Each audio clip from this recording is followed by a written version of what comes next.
The Auspicious Incident, or event, Turkish, in Istanbul, Vaka-i Hayriye fortunate event, in Balkans, Vaka-i Şerriyye, unfortunate incident, was the forced disbandment of the centuries-old Janissary Corps by Mahmud II on 15 June 1826. The Janissaries revolted against Mahmud II, and after the rebellion was suppressed, its leaders killed, and many members exiled or imprisoned.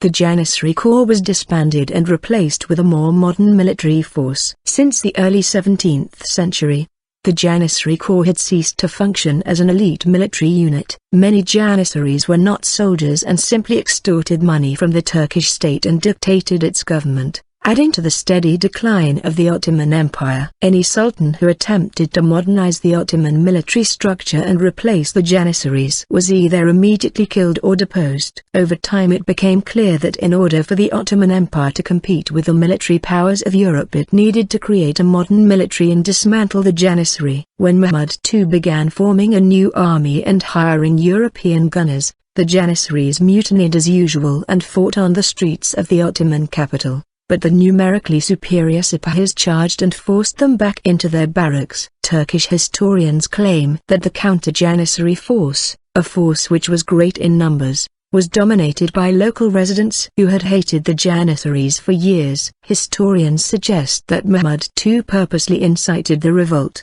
and have described it as the Sultan's coup against the Janissaries. The Sultan informed them, through a fatwa, that he was forming a new army, the Sekbansidit, organized and trained along modern European lines, and that the new army would be Turkish-dominated. The Janissaries saw their institution as crucial to the well-being of the Ottoman Empire, especially to Amelia, and had previously decided they would never allow its dissolution. Thus, as predicted, they mutinied, advancing on the Sultan's palace. Mahmud II then brought out the sacred standard of the Prophet from inside the treasury, intending all true believers to gather beneath it and thus bolster the opposition to the Janissaries. In the ensuing fight, the Janissary barracks were set in flames by artillery fire, resulting in 4,000 Janissary deaths. More were killed in the heavy fighting on the streets of Istanbul, the capital of the Ottoman Empire, and the center of the Janissary order. The survivors either fled or were imprisoned,